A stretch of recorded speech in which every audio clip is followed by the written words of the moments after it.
జగన్ గారు ఇక కొన్ని విషయాలు ఆస్తులకు సంబంధించి మీకు చెప్పాలి. ఆస్తులకు సంబంధించి నేను ఒకటే చెప్తా ఉన్నా. ఎంఓయు రాశారు. ఎంఓయు మెమొరాండమ్ ఆఫ్ అండర్స్టాండింగ్ ఎవరి మధ్య జరిగింది? జగన్మోహన్ రెడ్డి గారి మధ్య, షర్మిలమ్మ గారి మధ్య. ఎప్పుడు జరిగింది? 2019 ఆగస్టులో జరిగింది. అది ఆయన జగన్మోహన్ రెడ్డి గారు ముఖ్యమంత్రిగా అయిన తర్వాత జరిగింది. ఆ రోజు అప్పటికి 2009లోనే రాజశేఖర రెడ్డి గారు చనిపోయారు. చనిపోయిన తర్వాత 2009లో చనిపోతే 10 సంవత్సరాల తర్వాత జగన్మోహన్ రెడ్డి గారే స్వంతంగా పిలిచి తనకై తాను తన ఆస్తిలో తను స్వార్జితం, తను స్వంతంగా ఆర్జించినటువంటి తన ఆస్తిలో, అంటే అంతకుముందే పంపకాలు పార్టీషన్ జరిగినప్పటికీ కూడా తను స్వార్జితమైనటువంటి ఆస్తిలో 40% మీకు ఇస్తానని ఆయన ఎంఓయు చేసినటువంటి విషయం అందరికీ కూడా తెలుసు. ఈరోజు అటువంటి అన్న అది న్యాచురల్ లవ్ అండ్ అఫెక్షన్తో నా చెల్లికి నేను ఇవ్వాలి అన్నటువంటి ఒక మంచి ఉద్దేశంతో ఆయన ఆ ఎంఓయు చేయడం జరిగింది. అది ఆ ఎంఓయులో చాలా స్పష్టంగా చెప్పుంది. కోర్టుల్లో కేసులు పరిష్కారమైన తర్వాత ఆయన ఆర్జించినటువంటి స్వార్జితమైనటువంటి ఆయన ఆస్తిలో 40% ప్రేమతో నా చెల్లెలకి ఇస్తాను అని చెప్పినటువంటి మాట వాస్తవం.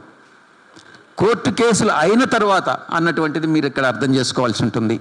దానికి మీరు ఒక్కసారి ఆలోచించండి. మీ గుండెపైన చేసుకొని మీరు చెప్పండి, మీరు రిటర్న్ గిఫ్ట్గా జగన్మోహన్ రెడ్డి గారికి ఏమి ఇచ్చారు అన్నటువంటి విషయం. మీరు రిటర్న్ గిఫ్ట్గా జగన్మోహన్ రెడ్డి గారికి మీరిచ్చింది చంద్రబాబు నాయుడు, ఒక దుర్మార్గపు ముఖ్యమంత్రి. ఎవరైతే రాజశేఖర రెడ్డి మరణానికి కారకుడో అటువంటి వ్యక్తితో మీరు లాలూచీ పట్టడం, మీరు కుట్ర చేయడం, మీ అన్నకు వ్యతిరేకంగా అతనితో లాలూచీ పడి మీ అన్నని ఇబ్బంది పెట్టేటటువంటి కార్యక్రమంలో భాగంగా మీరు చేయడం ఆయనకి ఇచ్చినటువంటి మీరు రిటర్న్ గిఫ్ట్. ఇక ఎందుకు జరగాల్సి వచ్చింది? ఎందుకు ఈ రకంగా జరిగింది? కోర్టు కేసుల తర్వాత ఎందుకు ఇవ్వాలని అన్నటువంటి నిర్ణయం తీసుకోవడం జరిగింది? దానికి 2 రిటైర్డ్ సుప్రీంకోర్టు జడ్జెస్ ఒక లీగల్ ఒపీనియన్ ఇచ్చారు. ఆ లీగల్ ఒపీనియన్లో చాలా స్పష్టంగా ఈ యొక్క సరస్వతి దీనికి సంబంధించినటువంటి ఆస్తుల విషయంలో ఇవి ట్రాన్స్ఫర్ కానీ జరిగితే అది కోర్టు వయలేషన్ అవుతుంది, ఈడీ ఇచ్చినటువంటి ఆర్డర్కి వ్యతిరేకంగా చేసినట్టు అవుతుంది. ఈ యొక్క ఆస్తుల పంపకాలన్నీ కూడా కోర్టు కేసులు పూర్తయిన తర్వాతనే మనం చేయాల్సి వస్తుంది అన్నటువంటి అభిప్రాయాన్ని లీగల్ ఒపీనియన్ వ్యక్తం చేసినటువంటి నేపథ్యంలో అటువంటి ఎంఓయూలో ఆ క్లాజ్ పొందుపరచడం జరిగింది. కానీ మీరేం చేశారు? షేర్ సర్టిఫికేట్స్ లేకుండా మీ అన్న శ్రీ జగన్మోహన్ రెడ్డి గారి సంతకాలు లేకుండా షేర్ సర్టిఫికేట్స్ మిస్ అయ్యాయి అన్నటువంటి ఒక పథకం ప్రకారం ఒక నెపంతో ఎవ్వరికీ తెలియకుండా ఆ షేర్స్ అన్నిటినీ కూడా గిఫ్ట్ డీడ్స్ కూడా లేకుండా ఆ యొక్క ట్రాన్స్ఫర్ డీడ్స్ అనేటటువంటివి షేర్ ట్రాన్స్ఫర్ డీడ్స్ లేకుండా సంతకాలతో దొంగ సంతకాలతో మీరు ట్రాన్స్ఫర్ చేసుకున్నారు. దాని యొక్క రిజల్ట్ ఏందనేది మీరు ఒక్కసారి ఆలోచించారా? లీగల్ ఒపీనియన్లో చాలా స్పష్టంగా చెప్పారు. ఇదే కానీ జరిగితే జగన్మోహన్ రెడ్డి గారు బెయిల్ క్యాన్సిల్ అయ్యేటటువంటి అవకాశం ఉంది, ఇది చేయొద్దు అన్నటువంటి విషయాన్ని చాలా స్పష్టంగా లీగల్ ఒపీనియన్లో చెప్పారు. అంటే ఇది మీరు చంద్రబాబు నాయుడు ఈ ట్రాన్స్ఫర్ విషయంలో కలిసి చేసినటువంటి కుట్ర కాదా అని నేను ప్రశ్నిస్తా ఉన్నా. చంద్రబాబు నాయుడు ఇంట్రెస్ట్ ఏంటి? ఎలాగైనా జగన్మోహన్ రెడ్డి గారు బెయిల్ క్యాన్సిల్ కావాలి, ఆయన్ని ఇబ్బందులు పెట్టాలి, ఆయన ఎటువంటి పరిస్థితుల్లో ముఖ్యమంత్రిని తిరిగి కానివ్వకూడదు అన్నటువంటిది చంద్రబాబు నాయుడు అజెండా. ఆయన అజెండాతో ఆయనతో మీరు కుట్ర పన్నారా అన్నటువంటి విషయాన్ని నేను చాలా స్పష్టంగా తెలియజేసుకున్నా. ఇదే మీ ఉద్దేశం అన్నటువంటి విషయాన్ని కూడా జగన్ని జైలుకు పంపించాలన్నటువంటి ఉద్దేశంతోనే మీరు చంద్రబాబు నాయుడు లాలూచి పడ్డారన్నటువంటి విషయం ఈరోజు ప్రజలు అర్థం చేసుకుంటా ఉన్నారు. ఇక కంపెనీల విషయంకి వస్తే, పార్టీషన్ విషయంకి వస్తే నేను ఒక్కటే చెప్తా ఉన్నా. రాజశేఖర రెడ్డి గారు బ్రతికుండంగానే అంతకు ముందే 2 పార్టీషన్స్ జరిగినాయి. మొట్టమొదటిది, నేను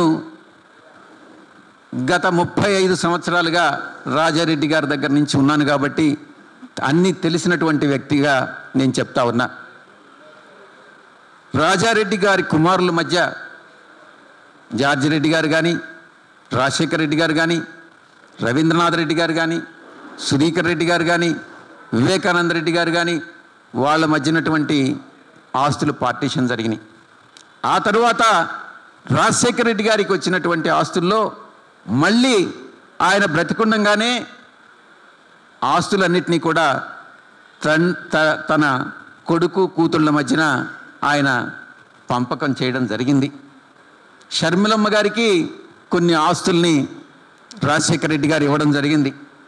దాంట్లో విజయలక్ష్మి మినరల్స్ కానీ, కోడూరు మిల్స్ ప్రాపర్టీ కానీ, కోడూరు ఆఫీస్ ప్రాపర్టీ కానీ, వెరైటీస్ మినరల్ స్టాక్స్ కానీ, ఆ తర్వాత సరస్వతి పవర్ 22.5 మెగావాట్స్ కానీ, ఎస్ఆర్ఎస్ హైడ్రో 10 మెగావాట్ల ప్రాజెక్టు కానీ, ఇడుపలపాయి ల్యాండ్స్ 51 ఎకరాలు కానీ, సెట్టిగుంట ల్యాండ్స్ 79 ఎకరాలు కానీ, పులివెందల్ ల్యాండ్స్ 7.6 ఎకరాలు కానీ, రోడ్ నెంబర్ 2 బంజారా హిల్స్లో 200 వెనక పక్కున్నటువంటి 280 గజాల ఇల్లు కానీ, రాజ్ యువరాజ్ థియేటర్స్ విజయవాడలో ఉన్నటువంటివి షర్మిలమ్మకి అప్పగించడం జరిగింది. పార్టీషన్ అన్నటువంటిది ఆయన బతికుండంగానే ఇవన్నీ కూడా చేయడం జరిగింది.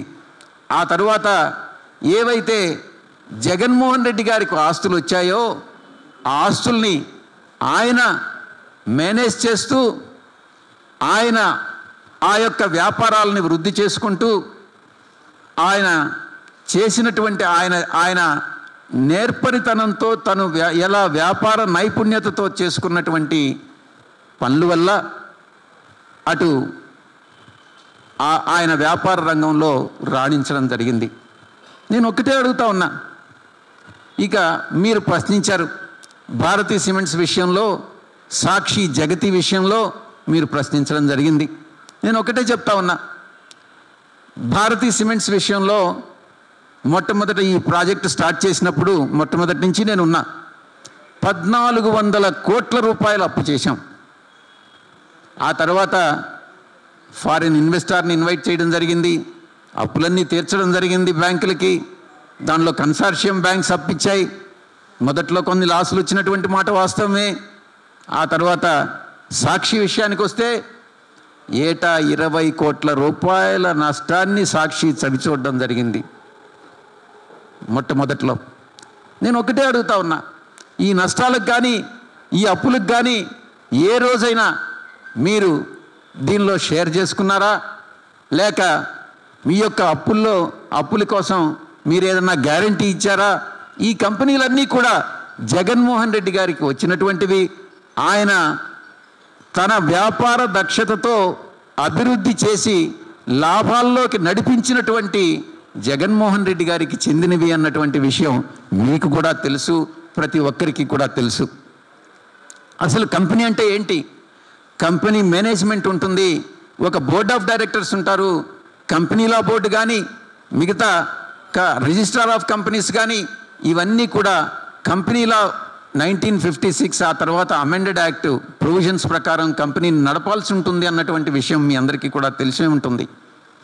నేను ఒకటే అడుగుతా ఉన్నా, ఏమ్మా షర్మిలమ్మ, మీకేదైనా ఒక కంపెనీ ఇష్టమైతే, లేక మీరు అనుకుంటే, లేక మీరు నచ్చితే, నాకు ఈ కంపెనీ కావాలి, నాకు చార్మినార్ కావాలని, లేకుంటే నాకు తాజ్మహల్ చాలా నచ్చిందేనని, లేకుంటే విప్రో కంపెనీ నాకు నచ్చిందని, లేకుంటే టీసీఎస్ కంపెనీ నాకు నచ్చిందనని, లేకుంటే రిలయన్స్ కంపెనీ నాకు నచ్చిందని, ఆదాని గ్రూప్ చాలా బాగుందనని మా నాన్నగారు చెప్పారు, నాకు వాటా ఇవ్వమంటే ఎవరైనా ఇస్తారా అని నేను ప్రశ్నిస్తూ ఉన్నా. ఇది అలా జరగదు. అలా కోరుకోవడం కూడా తప్పే. ఈ విషయాన్ని మీరు గమనించుకోవాలి. ఇక ఈ విషయాలన్నిటికీ కూడా నేను ఒక్కటే మీకు అందరికీ కూడా విజ్ఞప్తి చేస్తూ ఉన్నా. తమరికి నేను చేసే విజ్ఞప్తి ఏంటంటే, దీనికి ఫుల్ స్టాప్ పెట్టండి. చంద్రబాబు నాయుడుతో మీరు కలిపినటువంటి చేతుల్ని విడదీయండి. అతను దుర్మార్గుడు. అసలు మానవ జన్మ ఎత్తేదానికే చంద్రబాబు నాయుడు అనర్హుడు అని నేను చెప్తా ఉన్నా. ఎటువంటి ఇబ్బందులైనా పెట్టవచ్చు. నేను దాన్ని అన్నిటినీ ఎదుర్కొనేదానికి కూడా, చంద్రబాబు నాయుడు ఎన్ని ఇబ్బందులు పెట్టినా ఎదుర్కొనేదానికి నేను సిద్ధంగా ఉన్నా. మళ్ళీ అరెస్టులు కూడా చేయొచ్చు. భయపడే ప్రసక్తే లేదు అని నేను పదే నేను చెప్తా ఉన్నా. ఇక ఇవన్నీ కూడా, ఈ ఆస్తుల తగాదాలన్నీ కూడా ఇప్పుడు ఎన్సీఎల్టీ కోర్టులో ఉన్నాయి కదా. మీరే చెప్పారు కదా తల్లిని కోర్టుకి ఇచ్చారనని. ఇప్పుడు కోర్టు ఏ జడ్జిమెంట్ ఇస్తే ఆ జడ్జిమెంట్ని మనం పాటిస్తాం. తప్పకుండా ఆ జడ్జిమెంట్ని మనం అనుసరిస్తాం. మీరు కూడా ఆ జడ్జిమెంట్ని అనుసరించండి అని మీకు నేను విజ్ఞప్తి చేసుకుంటా ఉన్నా. ఇక ఆఖరిగా సుప్రీంకోర్టు ఇచ్చిన జడ్జిమెంట్, రిటైర్డ్ జడ్జెస్ ఇచ్చినటువంటి లీగల్ ఒపీనియన్ గురించి మీకు చెప్పాను. చంద్రబాబుతో కలిసి మీరు ఎలా కుట్ర చేస్తున్నారన్నటువంటి విషయం మీ అందరికీ కూడా, ఇది ఒక్క బెయిల్ క్యాన్సిలేషన్ కోసమే ఇది చంద్రబాబు నాయుడు చేస్తున్నారు అన్నటువంటి విషయం మీకు తెలియజెప్పాను. ఇక ఆస్తుల పంపకంలో స్వర్గీయ రాజశేఖర రెడ్డి గారు చెప్పినట్లుగా మీరు లెటర్లో రాశారు. ఏమని? షర్మిలమ్మ గారి 2 పిల్లలకి, జగన్ గారి ఉన్నటువంటి 2 పిల్లలకి, మొత్తం 4 సమానంగా ఆస్తులు ఇవ్వాలి, పంచాలి అని వైఎస్ఆర్ గారు చెప్పినట్లుగా మీరు నిన్నటి ప్రెస్ కాన్ఫరెన్స్లో చెప్పడం జరిగింది. మీరు ఒక్కసారి 2009 జగన్ గారి అఫిడవిట్ కానీ, 2014 జగన్ గారి అఫిడవిట్ కానీ, 2019 జగన్ గారి అఫిడవిట్ కానీ, 2024 జగన్ అఫిడవిట్ కానీ ఒక్కసారి పోల్చి చూసుకున్నట్లయితే ఆస్తుల పంపకాలు ఏ రకంగా జరిగాయి, ఎలక్షన్ కమిషన్కి ఇచ్చినటువంటి అఫిడవిట్ని మనం తప్పుగా ఇవ్వలేం కదా. ఎలా జరిగాయి అన్నటువంటి విషయాన్ని మీరే ఇన్ఫరెన్సెస్ డ్రా చేసుకోవచ్చు అని నేను మీ అందరికీ కూడా నేను విజ్ఞప్తి చేస్తూ ఉన్నాను. పూర్తిగా జగన్ గారు ఆయన వ్యాపార సంస్థలన్నింటినీ కూడా ఆయన విషన్తో, జగతి పేరును మీరు ప్రశ్నించారు, భారతీ సిమెంట్స్ పేరును మీరు ప్రశ్నించారు. ఇప్పుడు నేను ఒక కంపెనీ కానీ స్టార్ట్ చేస్తే నా పేరో నా కుటుంబ సభ్యుల పేరో పెట్టుకోవడంలో ఎవరికీ అభ్యంతరం ఉండదు. మీరు కూడా అభ్యంతరం పెట్టాల్సినటువంటి అవసరం లేదు. అదేవిధంగా భారతీ సిమెంట్స్ కానీ, జగతి కానీ, అంటే జగన్ భారతి ఇద్దరు కలిపి జగతి అన్నటువంటి వర్డ్ని నేనే అప్పుడు ఖాయం చేసింది. ఎందుకనంటే అది వారి సంస్థలు కాబట్టి. భారతీ సిమెంట్స్ కూడా నేనే అప్పుడు ఖాయం చేయడం జరిగింది. ఆయన ఆ సంస్థలన్నింటినీ కూడా జగన్ గారు ఆయన యొక్క వ్యాపార దక్షత, ఒక బిజినెస్ విజన్తో ఆయన ఈ యొక్క సంస్థలను ప్రారంభించి అభివృద్ధి చేయడం జరిగింది. వాటిల్లో లాసులు వస్తే, నష్టాలు వస్తే ఆయనే భరించారు. ఆయన కేసులు వస్తే ఆయనే ఆ కేసుల్ని నెత్తిమిందేసుకొని ఆయన ఈరోజు కేసుల్ని భరిస్తూ ఉన్నారు. ఇక మేనేజ్ చేసుకుంటా ఉన్నారు. అది జగన్ గారే అన్నటువంటిది మీ అందరికీ కూడా తెలుసు. ఇక నేను ఇంకొక ప్రశ్న కూడా అడుగుతా ఉన్నాను. షర్మిలమ్మ గారు, మీరు చెప్పండి, మీరు ఒక జగన్ గారి స్వార్జితమైనటువంటి ఆస్తుల్లో మీకు వాటా అడుగుతున్నారే కానీ ఇప్పుడు నేను చెప్పినటువంటి ఆస్తులన్నీ కూడా రాజశేఖర రెడ్డి గారు మీకు ఇచ్చారు. మీకు ఇచ్చినటువంటి ఆస్తులన్నీ కూడా నేను 10-15 ఆస్తులని నేను లిస్ట్ అవుట్ చేసి చెప్పాను. అవి కూడా ఇవి మీకు 40% దీనిలో వాటా ఉంటే దాంట్లో కూడా 40% జగన్ గారికి ఉండాలి కదా. మీకు ఒక న్యాయం, జగన్ గారికి ఒక న్యాయమా? ఆ ఆస్తులు మీకు వచ్చినటువంటి రాజశేఖర రెడ్డి గారు మీకు ఇచ్చినటువంటి ఆస్తులని గురించి మీరు చెప్పరా? దాంట్లో జగన్ గారికి వాటా ఉండదా? ఆయన స్వార్జితమైనటువంటి ఆస్తుల్లో మాత్రమే మీకు భాగం ఉంటుందా? ఒక్కసారి మీరు కూడా ఆలోచించుకోండి అని నేను చెప్తా ఉన్నా. మీకు వివాహమై 25 సంవత్సరాలైంది.